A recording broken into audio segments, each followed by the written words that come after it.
Hello and welcome to the Unshakable Co-Parent podcast. So my name is Sarah Komoto, your host. I'm a parenting and co-parenting mentor, and I deal with all things to do with co-parenting or when you share children with someone who is high conflict, toxic, narcissistic, abusive, whatever it may be. Could just be plain difficult.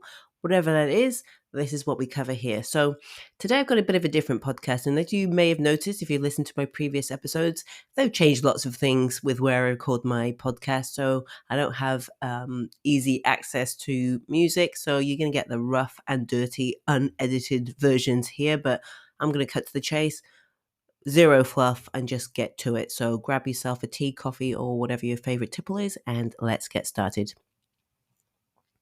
Okay, so this episode is really from a conversation that I had with my daughter. She turns 10 in a few weeks, and it was a really interesting conversation.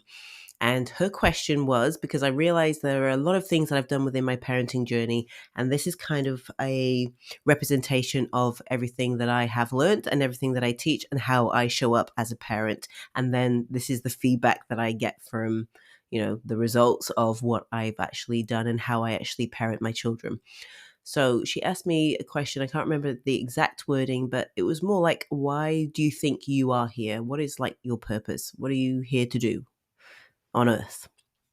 She has a lot of questions, as you can imagine. Children of that age have a lot of questions. She asks a lot of things about lots of random things, and then a lot of,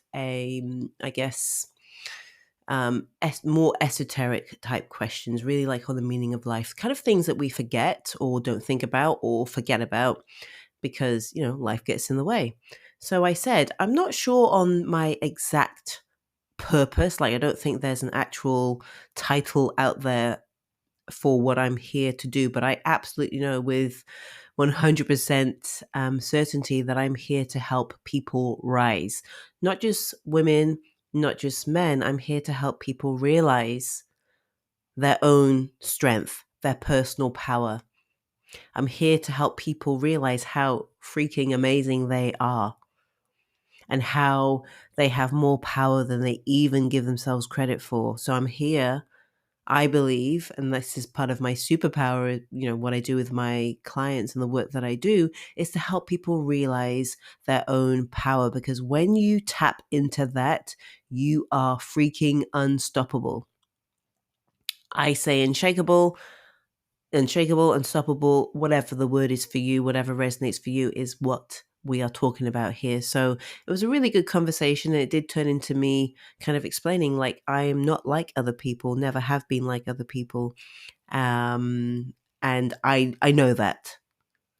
I know that. I've known that from a very young age. I'm not like regular people. And that's why I maybe think and do things in a very different way. And although I've met lots of different people over the years, not just in the work that I do, but, relationships, friendships, and those who last the distance are the ones who are more aligned with who I am as a person. There is just something there, and we think in a different way. We don't think like others. And I guess when I say others, I mean, you might have heard the term sheeple. There are people who just do the regular thing, go to work. Let's start with you. You finish school, you go to university, you get a really good job, you meet someone, you date for a while, you get married, you buy the house, you have the children, you do well in your job, and you progress in your career. And then you continue just doing the same thing over and over and over again every single day and follow the blueprint that, the majority of the people in the world follow. I've always known from a young age I'm not really that kind of person. Although, I am currently married. I'm married, I have children. And, I went to university and I did the whole thing, and I've had houses and properties and things like that. I'm just not normal. And if you're listening to me here and you read my content and you like what I have to say and you really resonate with what I have to say, you are likely not quite, quote unquote normal either. And when I say that, I don't mean that we're abnormal. It's just that we don't think like the majority of people in the world. We don't think in the same way. We're slightly different.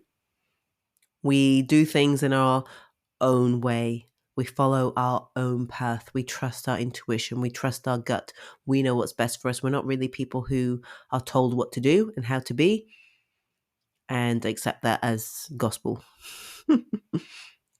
Okay. Most people who come into my world who do well in my containers, in my coaching, and when we work together are those who are, you are the, let's say, high achiever, slightly A type, maybe, definitely people pleaser, definitely good girl, and definitely someone who has done well in all areas of life, like career, a lot of accomplishments, and maybe that's part of the personality type that of the people who do really well in my world is you have worked quote unquote hard for where you are in life.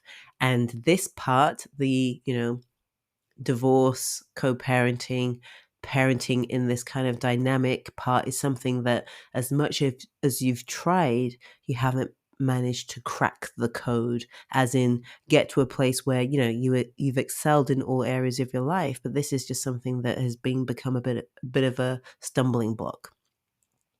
Okay, so when you can become the kind of person who knows how to navigate these things, who doesn't have a million questions, has decided that she is going to become this version of herself that she knows that she can become because she was on her journey to becoming that person anyway, until she had this little, let's call it a blip.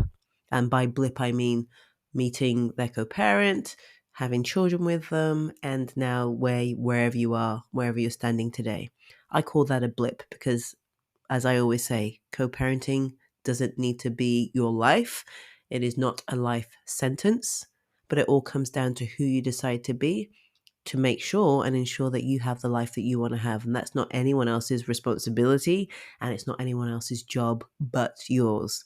And this is something that's very common for the people that do well in my world, when you know and you realize that this work has zero to do with co-parenting, zero to do with your co-parent, that's when you really understand the bigger picture.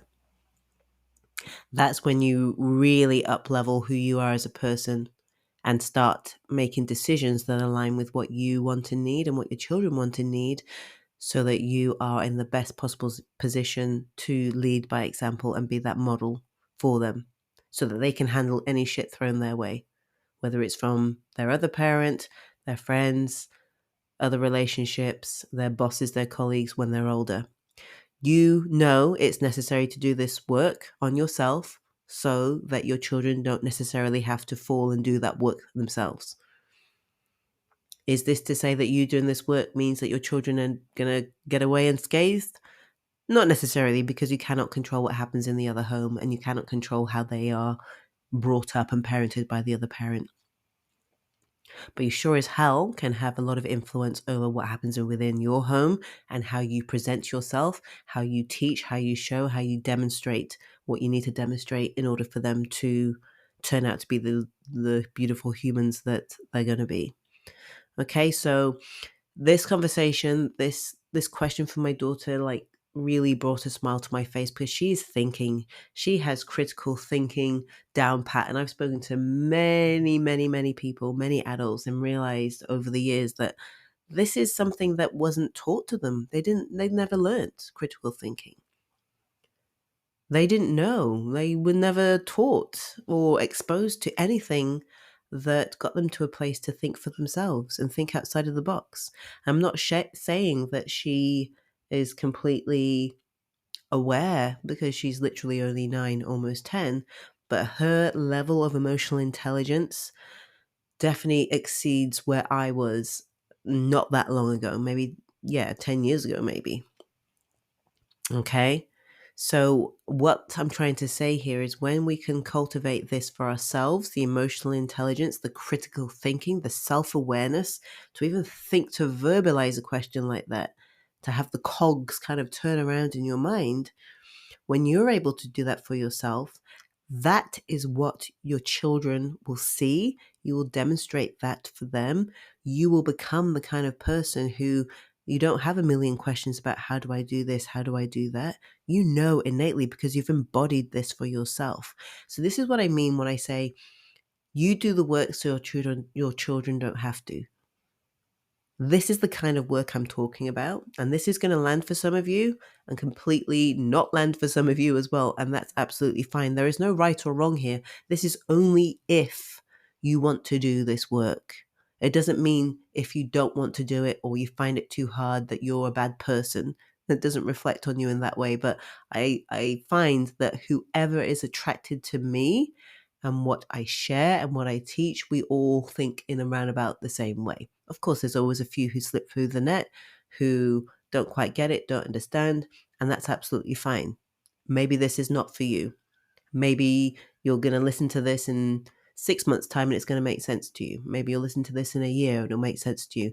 Right now, if you're listening to what I'm saying and it's absolutely landing and resonating, then this is meant for you. If you're hearing me say this and you're like, I don't know what you're talking about, Sarah, what the fuck? It may not be for you, and that's okay. Or it may be for you, but a future version of you. It just means a little bit more work needs to be done. Okay, so when we are able to have this level of self-awareness within ourselves, we have cultivated our own emotional intelligence. We are very aware of our thoughts, our feelings, our actions, and how they impact and influence the results that we get in our lives. That is when we really grow and evolve as people. And this is what your children will see and feel and experience from you as a parent. So I really thought that that was a great example to use because this conversation, like my eyes lit up and I was like, ah, it was like, the heavens were lit up because I love conversations like that. And I love the fact that my 9-year-old brought that forward and I had the opportunity to have that conversation with her.